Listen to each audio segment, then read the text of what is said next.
Today I would like to discuss about the different types of propensities to consume, that is average propensity to consume and marginal propensity to consume.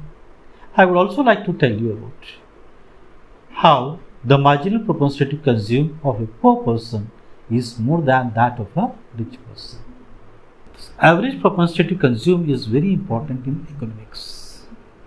Everybody needs to understand who is studying economics, who is studying management, who is studying commerce. They need to understand what is this propensity to consume. So when I say propensity to consume, it means that is the ability to consume, or that is the capacity to consume. Here we need to understand what is consume and what is consumption. What is consumption expenditure? So when a person earns money, he spends a portion of his income on purchase of various goods and services to satisfy his wants, and that expenditure is called consumption expenditure. When he uses these goods and services to satisfy his wants, that is called consumption, and when he uses those goods, he gets satisfied and that thing gets exhausted, then that is called consumed, or that is called consume. So consume means whatever goods and services he purchased, he will use it to satisfy his wants. Then that is called consume, that is consumption, and that is consumption expenditure. Now,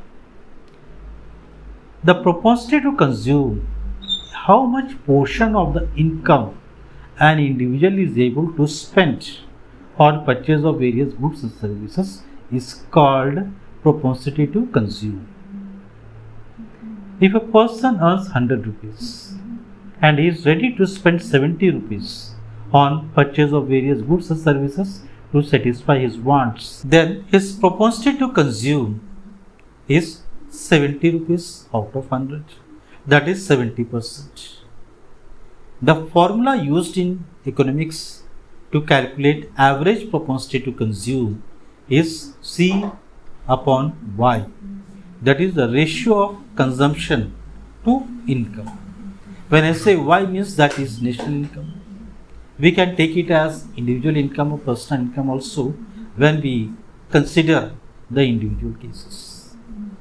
So average propensity to consume is the ratio of consumption expenditure to the national income. So that is C upon Y.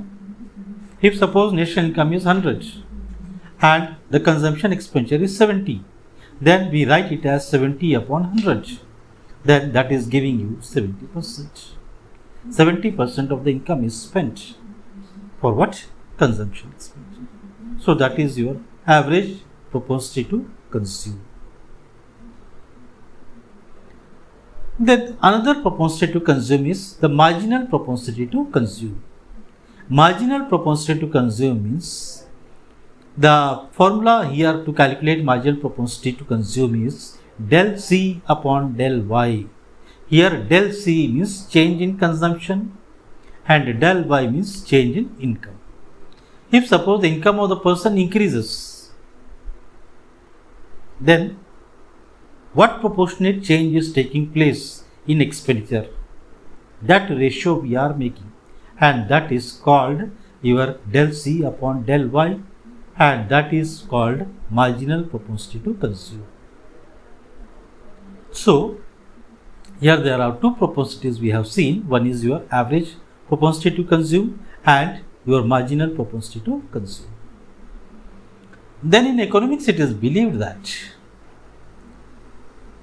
the marginal propensity to consume is always high for the poor people or for the weaker sections of the society. Obviously, when a person is poor, his wants are numerous, his demands are many. So, as he gets more income, he starts spending money to meet those demands. So, as the income of the poor person increases, he starts spending more money on purchase of those goods and services to satisfy his wants. So, it is always said that marginal propensity to consume of a poor person is always more. If suppose a rich person is there, if his income increases, where he will spend the money? He don't have anything to purchase.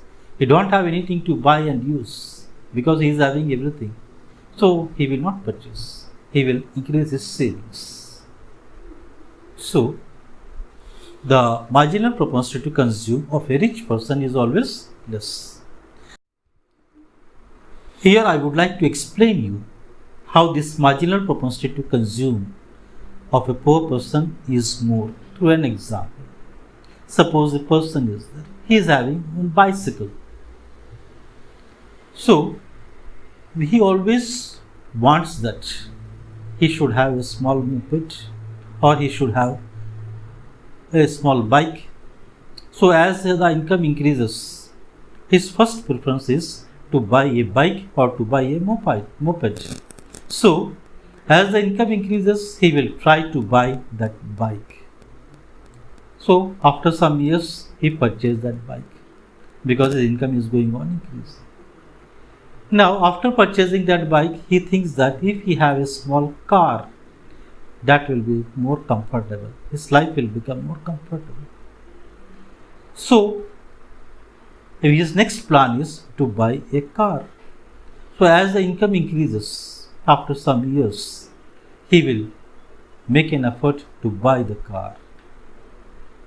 But you imagine if a rich person is there, he is already having a bike, he is already having a car, he may be having 2 or 3 cars.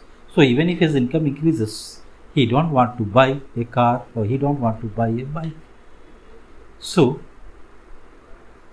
that is how we can say the marginal propensity to consume of a poor person will be more because his demands are more. So as the income increases, he will try to purchase those goods and services to satisfy his wants.